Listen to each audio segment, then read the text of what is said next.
बिस्मिल्लाहिर्रहमानिर्रहीम। अस्सलाम वालेकुम नाज़रीन। मुल्क भर में जारी मानसून सिस्टम की वजह से बारिशों की तफसीलात। जुलाई के अगले 15 रोज़ के दौरान मुल्क भर में शदीद तरीन कराची से कश्मीर तूफ़ानी बारिशों की अपडेट और अब तक के सबसे बड़े ताकतवर सिस्टम की ताज़ा तरीन रिपोर्ट के साथ हाजिर हूँ। मौसम की हर अपडेट से बाखबर रहने के लिए बराए मेहरबानी चैनल को सब्सक्राइब और वीडियो को लाइक लाजमी करें।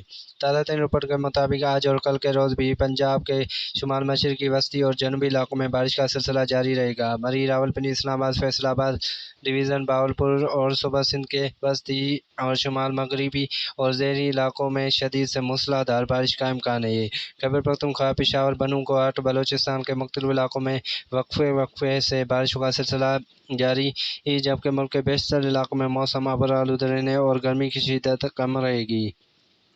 नाज़रीन, जुलाई के 4 तारीख से बारिशों की शिद्दत में शदीद और बेपनाह इजाफा होगा और बारिशों का 10 रोज़ा तवील सिलसिला शुरू होगा, जो न सिर्फ ईद के तीनों रोज़ जारी रहेगा बल्कि 15 जुलाई तक मुल्क के तमाम इलाकों में गैरमामूली बारिशों का सबब बनेगा और इस दौरान बारिश की मिकदार 200 से 400 मिलीमीटर तक हो सकती है।